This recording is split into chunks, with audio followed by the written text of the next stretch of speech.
আজকে তোমাদের সাথে শেয়ার করব আমার ঈদের দ্বিতীয় দিন। তো এই দিন আমার বান্ধবী আসছিল, ওর সাথে একটু সময় কাটাইছিলাম, যেটা অনেক বেশি ভালো লাগছে। কারণ ওর সাথে তো কখনো ঈদের সময় কাটানো যায় না। অনেক ছোটবেলায় কাটানো হয়েছে, তারপরে বড় হওয়ার পরে আর ওরকমভাবে কাটানো হয় নাই।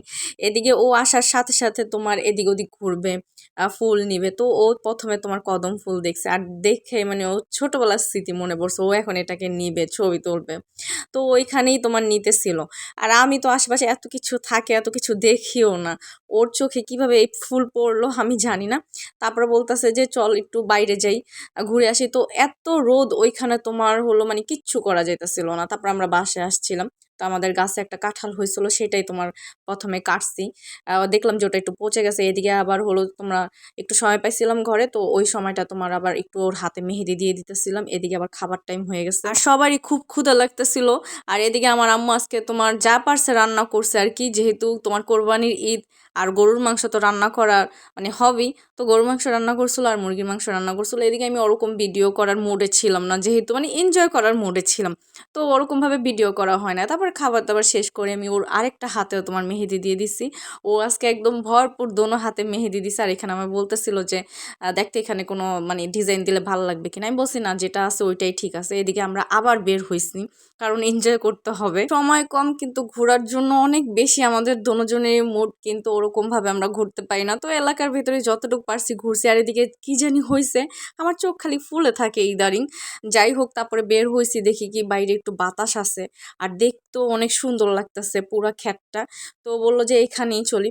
আবার হলো কিছু শাক নেবে, তো ওই উদ্দেশ্য তোমার এখানেই যাওয়া হয়েছে। আর প্রথমে আমরা একটু ভিডিও নিছি আমাদের মেহেদির। এখানে আমি দিছি লালটুস মেহেদি, ও দিছে কাবেরী মেহেদি।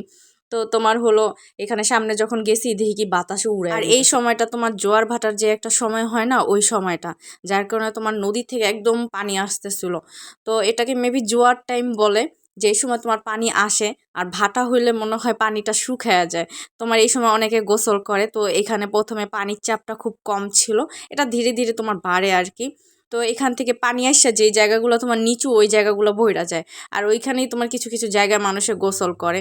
মানে পানিটা যখন আসে একটু পরিষ্কার ঠান্ডা পানি না, তো উপভোগ করে অনেকে। আগে তো তোমার নদীতে গোসল করতো, আর নদীর সাইডগুলো তো এখন তোমার ভরায় ফেলছে, আর যার কারণে ওইখানে বাড়ি করতেছে। আর হলো তেমন একটা এনজয় করতে পারে না মানুষ। আগে যেমন একটা গ্রাম্য, একটু বেশি গ্রাম্য পরিবেশ ছিল, তখন মানুষ অনেক সুন্দর করে এনজয় করতে পারতো। তারপরও এখনো মোটামুটি আছে, চলে আর কি, গ্রাম বলা যায়। কিন্তু এই গ্রামের সৌন্দর্য বেশি দিন থাকবে না, যেটা আমার কাছে মনে হয়। কারণ এগুলো সব কিছু তোমার আস্তে আস্তে ভরে ফেলবে, তারপরে বাড়ি করবে। তখন আর আমরা এরকম ঘুরতে পারবো না, তখন আবার তোমার সেই যানজট এগুলাই দেখতে হবে।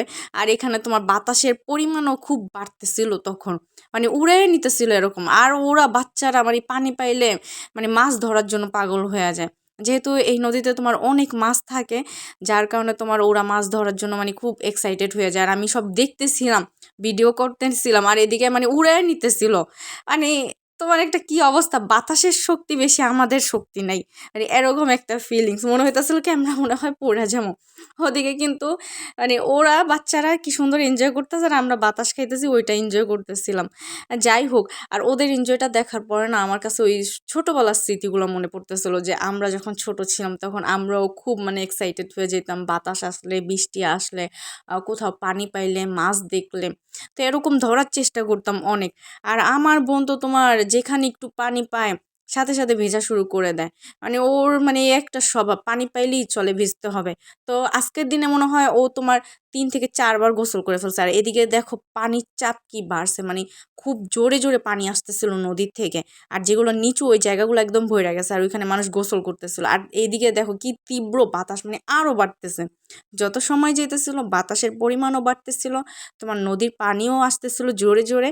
আর সবকিছু অনেক সুন্দর লাগতেছিল আর কি। তারপর যেহেতু আমার বোন ভিজে গেছে, আমরা আবার একটু বাসায় গেছিলাম। তো ওইখান থেকে তোমার আবার হলো ওর জামা কাপড় চেঞ্জ করে টুকটাক মেহেদি বা কিছু একটা জিনিস ছিল ওগুলা গুছায়, তারপরে আমরা আবার বের হয়েছিলাম বাইরে ঘোরার জন্য।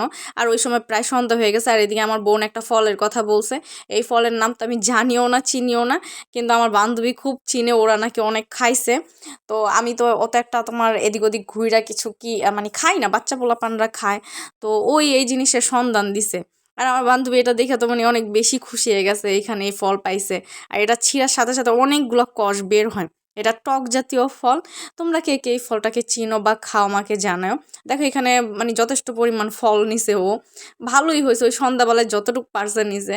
তারপর আমরা আবার বাসায় চলে আসছি, আর যা যা ছিল সব কিছু গুছায় ও চলে গেছে। মানে সুন্দর একটা স্মৃতি ছিল, বাট ও চলে গেছে, আর একটু থাকলে ভালো হইতো।